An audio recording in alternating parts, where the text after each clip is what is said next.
Bonjour, je suis Franck Atlan, je suis interne de chirurgie orthopédique des hôpitaux de Paris et je suis chargé de vous faire une conférence d'orthopédie destinée au D4 qui sera constituée de 4 dossiers transversaux que nous corrigeons progressivement. Donc on va commencer. Vous êtes interne de garde aux urgences et les pompiers vous confient Madame M, qui est une patiente de 92 ans retrouvée au sol par sa voisine. Elle est très fatiguée, mais elle est consciente et orientée et elle vous raconte qu'elle est tombée en glissant dans la salle de bain et qu'elle n'a pas pu se relever. Elle prend des médicaments, mais malheureusement, elle ne sait pas lesquels. Première question, détaillez votre examen clinique.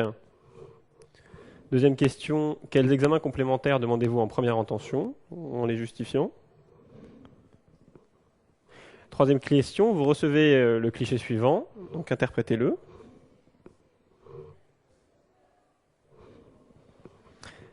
Quatrième question, le reste de votre bilan montre donc une natrémie à 139 mmol par litre, une kaliémie à 6,7 mmol par litre, une créatinine à 146 micromolaires et une urée à 22 grammes par litre.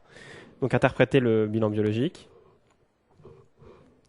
Cinquième question, détaillez votre prise en charge thérapeutique sur le plan métabolique.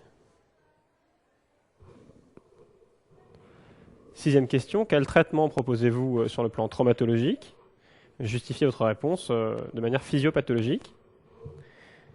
Et enfin, septième question, quelles mesures proposez-vous dans le cadre de la prévention des chutes et de leurs complications?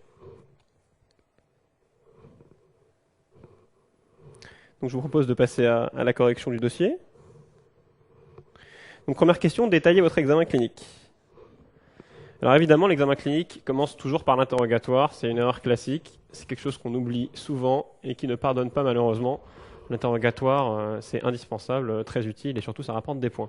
D'abord un antécédent de chute, mais pas seulement l'antécédent de chute en lui-même, surtout la fréquence des chutes, la date, la gravité des chutes précédentes. Creusez vos questions pour ramasser le plus de points possible. Le temps passé au sol. Vous avez vu dans l'énoncé qu'on n'avait pas d'informations sur le temps passé au sol, et c'est extrêmement important pour présumer, pour en tout cas présager des possibles complications de décubitus. Donc c'est indispensable de bien noter le temps passé au sol. Ensuite, vous allez rechercher par l'interrogatoire les endroits où la patiente a mal, les localisations douloureuses. C'est très important, ça orientera votre bilan d'imagerie comme on va le voir. Et enfin, chose qu'on oublie également souvent, il faut évaluer l'autonomie antérieure. Ça va complètement transformer la prise en charge thérapeutique à moyen et à long terme. Il faut avoir une idée du périmètre de marche du patient, de ses conditions de vie avant, de ses présences d'aide à domicile, est-ce qu'elle a un ascenseur à sa maison, est-ce qu'elle vit seule. Il faut vraiment avoir une idée précise de son degré d'autonomie fonctionnelle, en tout cas au niveau de ses déplacements, ça va changer la prise en charge. Et enfin, petite note chirurgicale, mais c'est aussi simple qu'important, l'heure de la dernière prise alimentaire, évidemment, pour voir si on va pouvoir l'opérer dans un délai raisonnable ou s'il faudra attendre qu'elle soit à jeun. Ensuite vient l'examen physique, évidemment. Alors ça, personne ne l'aura oublié. Donc l'examen physique, il faut le hiérarchiser, il faut le classer, il faut organiser vos réponses le plus possible. Et pour les organiser, c'est bien de mettre des titres, même si ça ne rapporte pas de points. Par exemple, rechercher les complications de la chute. Donc c'est le premier point qu'on va traiter. Et on verra après qu'on traitera d'autres points. Les complications de la chute, il faut évaluer les constantes vitales. Est-ce qu'il n'y a pas une hypotension, une tachycardie, une dyspnée qui peuvent avoir plusieurs étiologies qu'on va rechercher également.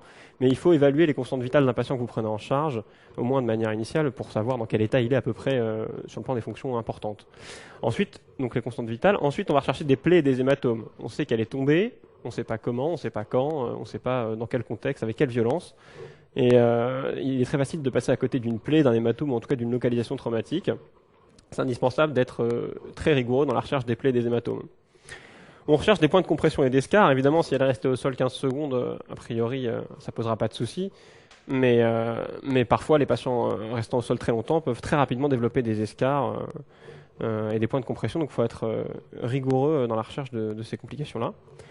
On palpe tout le cadre osseux, même ce qui ne fait pas mal. C'est un réflexe systématique. Il n'y a que comme ça qu'on peut être certain de ne pas passer à côté d'un problème. On palpe tout le cadre osseux de manière sommaire, mais on le palpe quand même. Alors l'auscultation cardio-pulmonaire, donc là on est encore dans les complications de la chute. Pourquoi? Parce qu'un patient qui tombe, qui reste au sol et qui vomit par exemple, il va inhaler, il va tenir une petite déglutition. Évidemment, on recherche toujours des complications de cet ordre-là par une auscultation soigneuse. Il ne faut pas l'oublier. Et la radiothorax ne suffit pas. L'examen clinique prime. Et l'examen clinique est indispensable. La bandelette urinaire, vous voyez qu'il y a 2 points pour la bandelette urinaire. Là, 2 points, parce que d'abord, c'est un examen qu'on a parfois tendance à oublier de classer dans l'examen clinique. C'est tout à fait clinique, ça n'a rien de complémentaire. Et ensuite, parce que, évidemment, on va rechercher une infection urinaire, mais on va chercher plein d'autres choses à la bandelette urinaire. On va chercher des traces de sang qui pourraient orienter vers un traumatisme rénal, etc. On peut rechercher des arguments pour une décompensation diabétique. Donc, c'est un examen extrêmement riche d'informations, extrêmement utile, et qu'il faut surtout pas oublier. Voilà, donc l'examen physique, comme je vous l'ai dit, il doit être hiérarchisé. Et donc après avoir cherché les complications de la chute, on va maintenant chercher des facteurs de risque de chute, ce qui peut nous orienter vers comment les prévenir et comment supprimer ces éventuels facteurs de risque. Alors l'examen neurologique, il est soigneux. On cherche un déficit moteur qui pourrait être une séquelle d'AVC, qui pourrait être une séquelle d'AVC récent ou ancien. Enfin, on fait un examen neurologique assez fin pour voir s'il n'y a pas un trouble moteur. Ensuite, on fait un examen des fonctions sensorielles. Bon, l'examen visuel, c'est un examen simple, hein, c'est compter les doigts, une évaluation rapide du champ visuel. Et un examen vestibulo-acoustique, bon, c'est simplement évaluer sommairement l'audition et puis l'équilibre. L'examen rhumatologique, rapide, hein, on est aux urgences, donc c'est un examen qui n'est pas pendant 1 heure, mais on cherche des raideurs, on cherche une arthrose, on cherche des articulations qui seraient rigides, qui empêcheraient une mobilité correcte. L'examen nutritionnel, donc là encore une fois, on a mis 2 points. Parce qu'il est plus important qu'il n'y paraît. Non seulement il vous permet de savoir sur quel terrain vous vous trouvez, et surtout il a un facteur pronostic très important pour la récupération, pour la récidive des chutes, pour la gravité des complications éventuelles, notamment on a vu tout à l'heure les escarres, etc.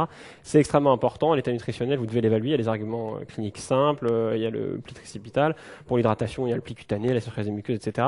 Enfin, c'est des choses que vous connaissez et que vous ne devez pas oublier de mettre dans vos réponses. C'est très très important. Donc la deuxième question, quels examens complémentaires demandez-vous en première intention en les justifiant? Alors là, c'est une organisation qui est très classique, hein, biologie, imagerie, etc., mais que vous devez essayer au maximum de respecter, en tout cas dans votre construction de la réponse. On va demander une NFS et une CRP à la recherche d'un syndrome inflammatoire. Bon, ça, c'est en général quelque chose qu'on n'oublie pas.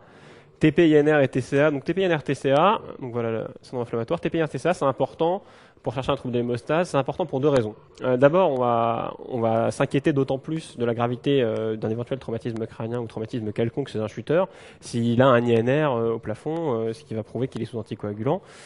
Ça, c'est la première chose, c'est pour les complications de la chute. Et la deuxième chose, c'est pré-thérapeutique. Évidemment, avant d'opérer un malade, s'il a une fracture, en tout cas qu'il faudra opérer, il est important de savoir s'il a des troubles de l'hémostase. Donc ça, c'est quelque chose de très important. Ionogramme uric-créatinine. Donc ça, c'est valable pour 2 choses. D'abord, la fonction rénale. La fonction rénale, ça va vous contre-indiquer certains traitements.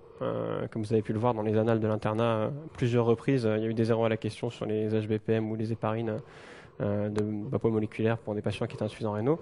Donc c'est d'abord important pour savoir les traitements que vous aurez le droit de mettre. C'est aussi important pour avoir une idée des complications éventuelles de la chute. En effet, insuffisance rénale et troubles ioniques, ça doit vous faire penser à quelque chose qu'on retrouve à l'item d'en dessous, c'est-à-dire la rhabdomyolyse.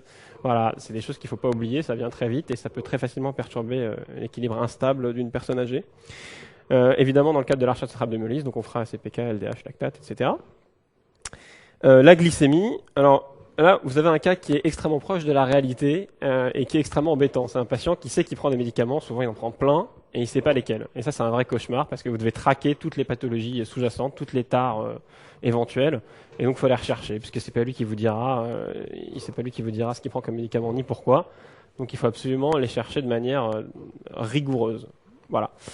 RAI groupe RH, on est dans le pré-transfusionnel, on est dans le bilan pré-thérapeutique. En général, c'est quelque chose qu'on n'oublie pas non plus. Alors, les ECG, le CG, pourquoi c'est important le CG?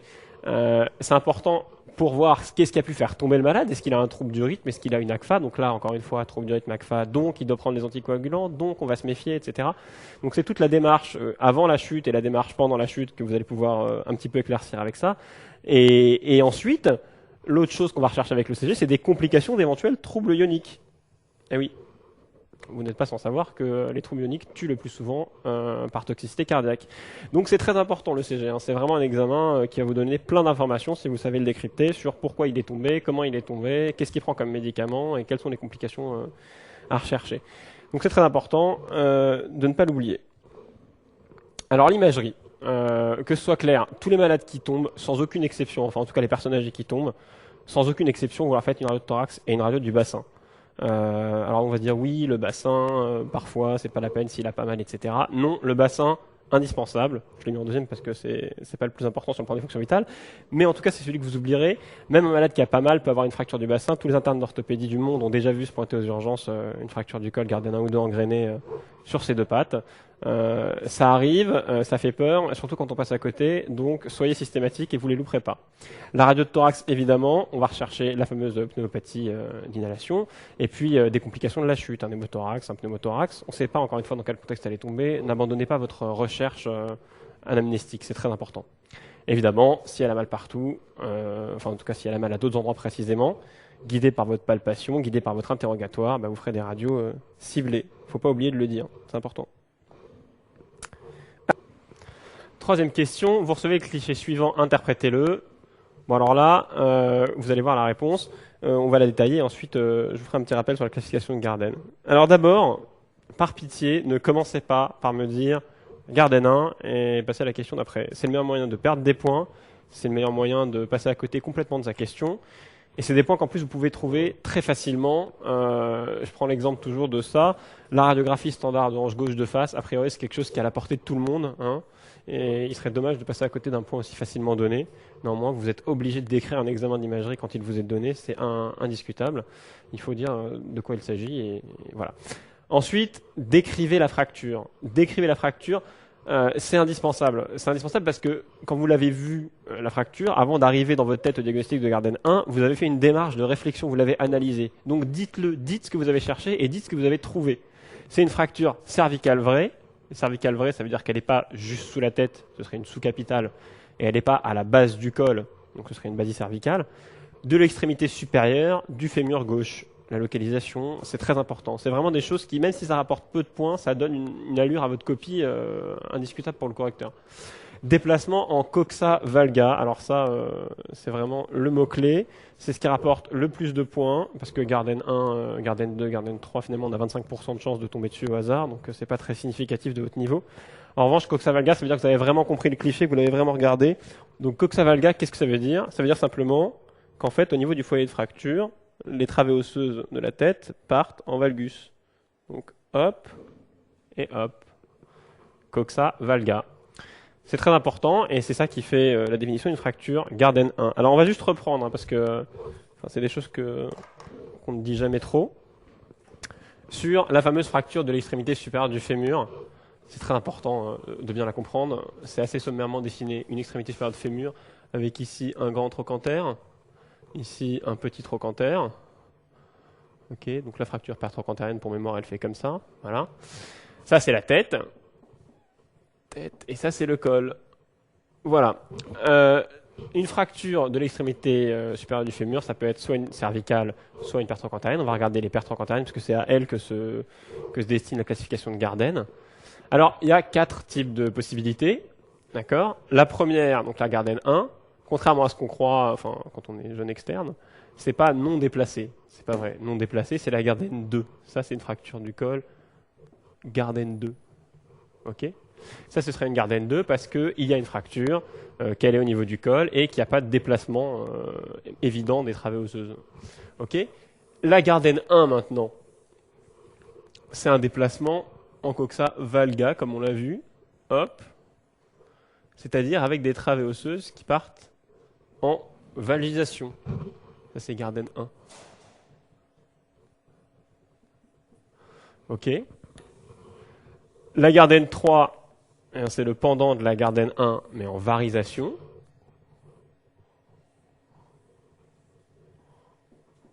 Ok, ça c'est Garden 3. Voilà. Et la Garden 4, alors là, je ne sais pas pourquoi, il y a beaucoup de gens qui pensent que la Garden 4, c'est un déplacement en coxavara, etc. Non, non et non. La Garden 4, si elle est souvent déplacée en coxavara, c'est pas ça qui définit une Garden 4. Ce qui définit une Garden 4, c'est la perte de continuité des travées osseuses. Voilà. Les travées osseuses ne sont plus en continuité. Ça, c'est Garden 4. Voilà. Quand vous avez compris ça, vous avez tout compris. Et surtout, vous êtes en mesure de dire autre chose que Garden 1, 2, 3 ou 4. Vous êtes en mesure de justifier. Ce qui est le plus important.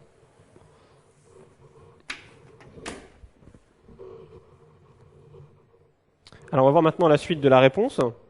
Ou plutôt la question suivante. Donc, on va interpréter le bilan biologique. Bon, je pense que vous avez tous vu à peu près les mêmes choses. L'hypercalémie qui est évidente. Vous penserez tous à dire qu'il y a une hypercalémie puisque vous connaissez à peu près les valeurs normales de la calémie, entre 3,8 et 4,2. En revanche, je ne sais pas si tout le monde aura pensé à préciser qu'elle est sévère ou menaçante ou grave, en tout cas un mot pour dire que c'est pas une hypercalémie bénigne et que vous allez devoir vous en inquiéter. C'est très important, hein, ça change vraiment la prise en charge thérapeutique de l'hypercalémie si elle est à 4,9 ou si elle est à 7. C'est très important. Ensuite, il y a une insuffisance rénale qui est probable. Pourquoi probable? On a une clairance qui était à 146 micromolaires chez une patiente de plus de 80 ans.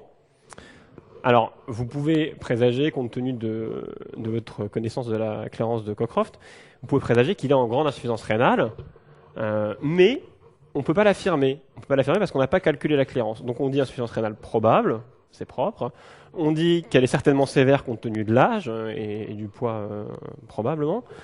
Par contre, on dit qu'on ne peut pas l'affirmer. On dit qu'on ne peut pas affirmer l'insuffisance rénale parce qu'il faut connaître le poids pour calculer la clairance. Insuffisance rénale, c'est pas un problème de créatinine, c'est un problème de clairance. Voilà. Elle est d'ailleurs fonctionnelle. Pourquoi? Il y a un signe qui est très bon, en tout cas dans la plupart des dossiers d'internat. Si vous prenez le chiffre de l'urée, alors évidemment c'est pas les mêmes unités, donc ça n'a aucune valeur, mais si vous prenez le chiffre de l'urée, donc 22, et que vous le multipliez par 10, il est inférieur au chiffre de la créate, c'est-à-dire 146. C'est un très bon signe qui a une explication néphrologique que je suis bien incapable de vous donner, mais qui est en tout cas retrouvé dans la plupart des dossiers. C'est un argument que vous pouvez utiliser pour justifier une allure fonctionnelle dans une insuffisance rénale. Natrémie normale, c'est toujours bon d'essayer de gratter des points là où il y en a peut-être, c'est-à-dire d'expliquer que comme bilan est normal. Question 5, détaillez votre prise en charge thérapeutique sur le plan métabolique. Donc on est dans le cadre d'une question de traitement métabolique. C'est une urgence vitale. Une urgence vitale, vital, c'est un mot important. Vous allez tous dire c'est une urgence parce qu'on dit tous c'est une urgence de nos questions de traitement. Vital, ça change tout. Ça veut dire qu'il y a une possible mise en jeu du pronostic vital en raison des troubles bioniques. Il faut l'hospitaliser en urgence et demander un avis réanimateur. Hein. C'est une personne âgée avec une hypercalémie grave. Donc, il faut que le réanimateur soit au courant. La surveillance cardioscopique, pourquoi? Parce que, comme on le sait, les troubles ioniques tuent d'abord par toxicité cardiaque. Donc, c'est important de le surveiller le cœur. On le perfuse.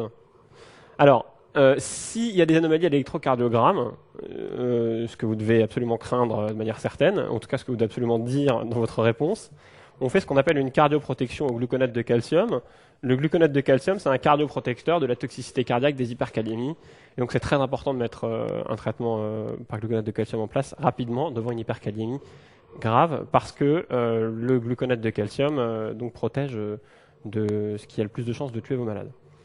Ensuite, on utilise un moyen de transfert intracellulaire du potassium. Alors, transfert intracellulaire de potassium, il y a 3 moyens. Bon, vous choisissez celui que vous voulez, vous l'apprenez par cœur et vous mettez toujours le même. Il y a le glucose et insuline, il y a les bêta-2 mimetiques et puis il y a l'alcalinisation. J'ai pris l'exemple du glucose et insuline. Je pense que vraiment ce qu'il faut comprendre, c'est que le transfert intracellulaire de potassium, c'est une mesure d'action rapide. C'est une mesure d'action rapide, ça veut dire immédiate, à l'efficacité immédiate, contrairement au caïxalate péros. Le caïxalate péros, vous devez le mettre, parce qu'il ne s'agit pas que votre malade, s'il survit aux 24 premières heures, il ne s'agit pas qu'il reparte en grande hypercalémie. Vous devez le mettre, mais vous devez préciser que ça ne suffit pas, en tout cas dans les 12-24 premières heures, ça ne suffit pas à traiter l'hypercalémie du tout. C'est un traitement d'efficacité retardée. C'est, disons, une prévention de la récidive, si vous voulez, ou une prévention de la rechute en hypercalémie. C'est vraiment le transfert intracellulaire de potassium qui va vous permettre de corriger ce problème rapidement. Si c'est insuffisant, épuration extra-rénale, pourquoi il fallait le mettre et pourquoi c'est coté? Parce que vous ne pouvez pas faire une question de traitement d'un trouble ionique grave sans parler de l'épuration extra-rénale. C'est tout simplement impossible, même si vous n'en avez pas besoin, ou si la plupart du temps, enfin, c'est souvent pas fait dans les services. Vous devez le dire, vous devez l'avoir en tête et vous devez le dire. Il a une insuffisance rénale fonctionnelle, ou elle a plutôt une insuffisance rénale fonctionnelle, donc forcément, il va falloir l'hydrater, c'est indispensable. Et la surveillance, c'est vraiment le truc à jamais oublier dans aucun dossier. Surveillance en l'occurrence de la diurèse et du bilan entrée-sortie, hein, pour voir un peu le travail du rein. Voilà, c'est très important de penser à tous ces éléments quand vous avez une question de traitement en problème métabolique. Vous les prenez un par un, les problèmes métaboliques, et vous les corrigez à court terme, à moyen terme, etc. Et évidemment, si vous trouvez une étiologie, vous faites un traitement étiologique, ça va de soi. Question 6. Quel traitement proposez-vous sur le plan traumatologique? Justifiez votre réponse par des arguments physiopathologiques.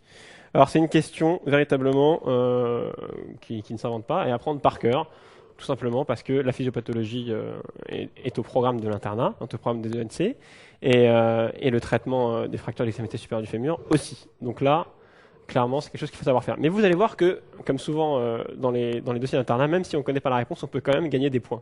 Traitement chirurgical, c'est un point qui est facilement offert, et vous vous doutez bien qu'il n'existe pas de fracture de l'extrémité supérieure du fémur qui se traite autrement que par de la chirurgie, en tout cas pas au XXIe siècle. Conservateur, pourquoi? Parce que on ne met pas une prothèse, donc ce n'est pas un traitement non conservateur, ce n'est pas une arthroplastie. Par ostéosynthèse à foyer fermé. Alors vraiment, les mots-clés, c'est conservateur et ostéosynthèse. C'est ce qui s'opposera à non-conservateur, arthroplastie. C'est ça qui est important. C'est très important de le dire, et d'ailleurs c'est ce qui rapporte le plus de points dans la question. Alors en fait on fait dans ces fractures-là, comme une Garden 1, une fixation en place sans réduction.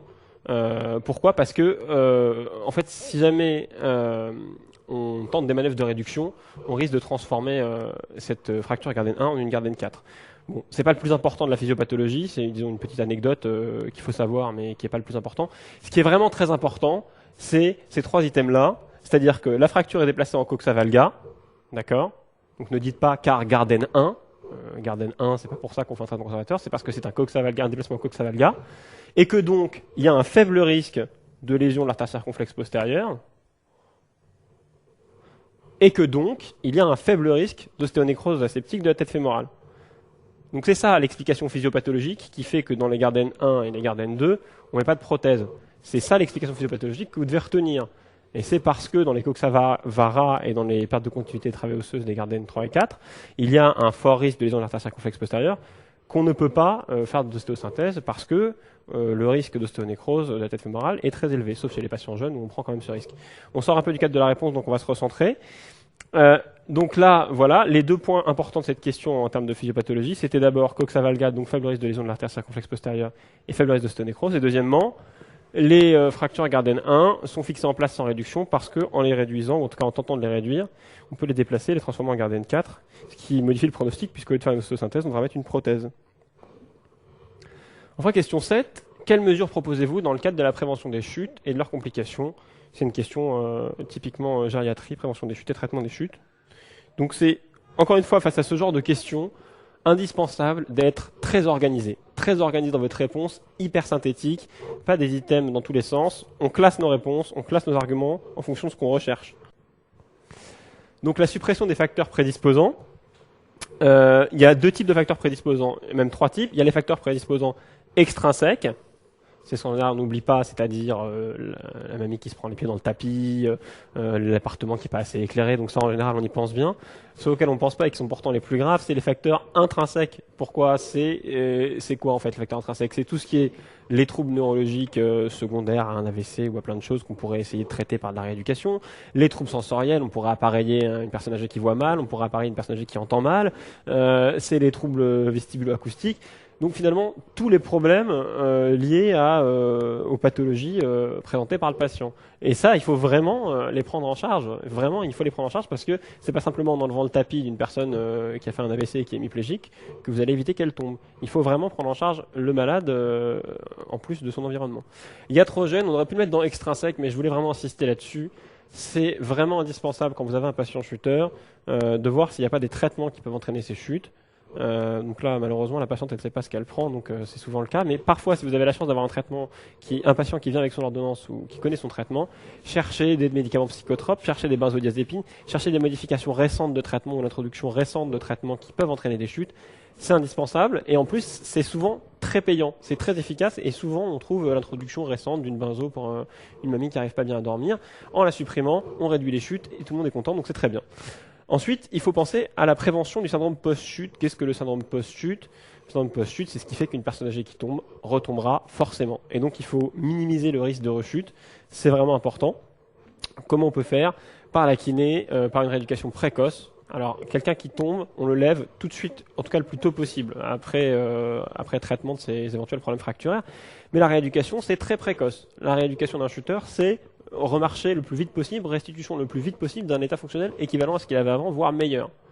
Une évaluation globale médico-sociale, donc est-ce que on peut mettre la personne âgée dans un appartement qui serait plus répondant à ses déficits. Par exemple, si elle habite au 8e étage sans ascenseur, est-ce qu'on ne peut pas trouver un moyen de la rapprocher du rez-de-chaussée ou de l'installer dans un appartement avec ascenseur? C'est une évaluation médico-sociale qui est importante pour l'avenir de votre malade. et le soutien psychologique et familial, c'est toujours important à préciser. Et puis ensuite, évidemment, après avoir prévenu la récidive des chutes, on prévient leurs complications. Alors ça, c'est très important, les complications des chutes, il ne faut pas l'oublier. Donc là, la question était quand même bien orientée pour qu'on ne l'oublie pas, mais il faut y penser systématiquement. Comment on prévient les complications des chutes? On nourrit, on hydrate, ça évite la formation d'escarres, ça évite plein de choses, ça évite souvent les fractures, parce que quand on a un trophisme musculaire qui est meilleur, on se fracture moins. Une supplémentation vitamino-calcique, ça c'est vraiment important, et si possible même introduction des traitements anti-ostéoporotiques. Donc c'était pas le but de la question de développer l'introduction des bisphosphonates, etc. Mais c'est important d'en parler, c'est important d'y penser, c'est important de ne pas l'oublier. Si vous faites de l'orthopédie, quand votre malade quitte le service ou après une fracture, une femme ménopausée, il ne faut pas que ça s'oublie, il ne faut pas que la patiente reparte dans sa vie antérieure sans aucun nouveau traitement. Donc si vous pouvez y penser, pensez-y, et surtout si vous pouvez le noter dans votre copie, notez-le, ça rapporte des points. Alors ensuite, il y a tous les exercices ciblés de rééducation qui vont permettre d'éviter que les chutes ne se compliquent de problèmes surajoutés, par exemple, pour éviter les complications de décubitus des malades qui restent 24 heures au sol, ou 48 heures au sol, ou parfois même 3 jours au sol. Apprentissage à se relever seul. L'apprentissage à se relever seul, c'est un travail de kiné, c'est un peu comme de la gym. On explique aux personnes âgées comment faire en plusieurs étapes, en décomposant le mouvement de relevé, comment faire pour se relever. C'est super important, il faut le dire, il faut le faire. Et l'exercice physique régulier, on sait que l'exercice physique régulier est un facteur qui réduit considérablement les risques fracturaires, et qu'en plus ça permet d'avoir un meilleur tonus musculaire. Donc c'est vraiment très bon, en tout cas pour la prévention des chutes. Ce qu'il faut retenir de ce dossier, les points très importants. Qui a chuté, rechutera, c'est quelque chose dont vraiment vous devez vous souvenir. Ça veut dire quoi? Ça veut dire que si un patient tombe, forcément, vous devez anticiper une nouvelle chute et vous devez anticiper les complications d'une nouvelle chute. Le problème traumatologique n'est pas toujours la priorité chez les sujets âgés. Comme on l'a vu ici, il y a une complication métabolique qui est beaucoup plus grave que la fracture et qui peut tuer à court terme. Donc pensez bien à avoir l'humilité, si vous faites de l'orthopédie, de raisonner d'abord sur les problèmes médicaux à traiter en urgence avant de penser à votre problème traumatologique. Donc pensez bien que chez les sujets âgés particulièrement, c'est pas toujours le problème traumatologique qui prime, c'est pas une fracture de l'extrémité supérieure du fémur, c'est un patient qui a des antécédents et qui a peut-être des complications qu'il va falloir traiter avant la fracture. Ça c'est très important. Alors souvent, les complications de décubitus sont plus graves que la chute elle-même. Pourquoi? Parce que c'est encore une fois la rhabdomyolyse qui va tuer à court terme, c'est encore une fois la pneumopathie d'inhalation, c'est encore une fois toutes ces choses-là, ces troubles métaboliques notamment, qui vont tuer vos patients à court terme. C'est ça qui est le plus grave. Encore une fois, la traumatologie, c'est rarement, en tout cas chez les personnes âgées, un problème de pronostic vital à court terme. Donc ça, c'est vraiment très important. Ensuite, il ne faut absolument pas oublier que même en l'absence de complications, une chute doit être prise au sérieux et une chute doit entraîner des mesures thérapeutiques claires. Pourquoi? Parce que si vous avez la chance que votre patient tombe une fois sans se casser le col du fémur, étant donné que vous n'avez pas oublié l'adage numéro 1 qui a chuté rechutera, vous savez qu'il va retomber. Et si vous savez qu'il va retomber, vous préférez qu'il ne se fracture pas le col du fémur lors de sa deuxième, troisième ou quatrième chute. Donc réagissez toujours de la même manière dans la prévention secondaire des chutes et de leurs complications, quel que soit le contexte et la gravité de la première chute. Une chute, c'est vraiment l'introduction de mesures thérapeutiques sérieuses. Voilà, donc c'est l'essentiel des choses que vous deviez retenir sur ce dossier. Et voici les références des items concernés pour l'internat, pour les ENC.